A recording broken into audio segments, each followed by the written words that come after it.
क्या ये main board segment company आपको पैसा बना के देगी या पैसा डुबा देगी? बात करते हैं आकाश सर से। तो आकाश सर, एक और मेन बोर्ड सेगमेंट का आईपीओ आ गया है अद्वैत ज्वेल्स नाम से। क्या कहना चाहते हो आप इसके बारे में, हमारे व्यूवर्स को बताइए। भाई मेन बोर्ड सेगमेंट का आईपीओ आपने बताया, इसका आईपीओ हम 23 से 25 तक अप्लाई कर सकते हैं। 29 को अलॉटमेंट, 1 को लिस्टिंग हो जाएगी।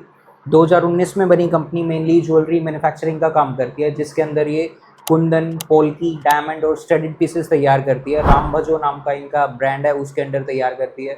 और इनके पास ट्रेडिशनल टेक्निक्स को यूज़ करके, मॉडर्न आर्ट के साथ मिक्स करके काफ़ी यूनिक ज्वेलरी मैन्युफैक्चर करते हैं, लेकिन अफोर्डेबल प्राइसेस के ऊपर रखते हैं। और ये 14 कैरेट और 18 कैरेट गोल्ड के अंदर ये मैन्युफैक्चर करने का काम करते हैं। इसके अलावा कलरफुल स्टोन्स को स्टड करके ज्वेलरी तैयार करते हैं।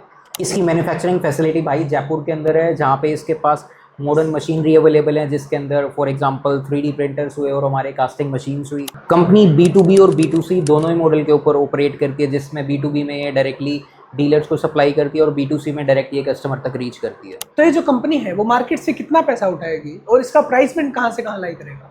भाई मार्केट से आईपीओ के जरिए लगभग 165 करोड़ उठाने वाली है, जिसके अंदर से 65 करोड़ यूज़ करेगी वर्किंग कैपिटल के तौर पे।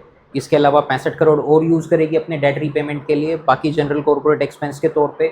और अगर प्राइस बैंड की बात करूँ तो 130 से 138 रुपये पर शेयर का प्राइस बैंड आने वाला है कंपनी का। इस कंपनी के जो फाइनेंशियल्स हैं उनको थोड़ा डिस्कस करते हैं। तो कैसे लग रहे हैं फाइनेंशियल्स? भाई फाइनेंशियल में अगर ईयर ऑन ईयर पैट के बारे में बात करें तो रेवेन्यू से कंपेयर करके बात करते हैं। 2023 में रेवेन्यू था कंपनी का लगभग 46.5 करोड़ के आसपास का, जिसके अगेंस्ट इसने लगभग 10.5 करोड़ का प्रॉफिट किया। 2024 में भाई रेवेन्यू बढ़ के हुआ लगभग 70 करोड़ का, जिसमें लगभग 15 करोड़ के आसपास का इसका पैट था। अगर 2025 की बात करें, रेवेन्यू बढ़ के हुआ लगभग 125 करोड़ के आसपास, जिसमें पैट इसका लगभग 25 साढ़े 25 करोड़ के आसपास।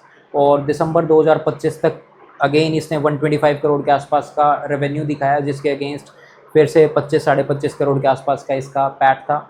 अगर ROE की बात करूं लगभग 56% के आसपास, ROCE लगभग 28% के आसपास, डेट टू इक्विटी की बात करूं 1.29 और पैट मार्जिन 20 साढ़े 20% के आसपास का। तो ओवरऑल फाइनेंशियल अच्छे लग रहे हैं। सिर्फ debt to equity slightly higher side पे है, लेकिन स्टिल कंफर्टेबल है। तो ओवरऑल फाइनेंशियल अच्छे ही है भाई। आकाश भैया, अभी मैं इसका GMP एस्टिमेट लिस्टिंग देख रहा हूँ, वो लगभग 44% के आसपास का दिखा रहा है। तो क्या लगता है कि ये इतना लिस्टिंग कर पाएगा या फिर ऊपर नीचे रहेगा?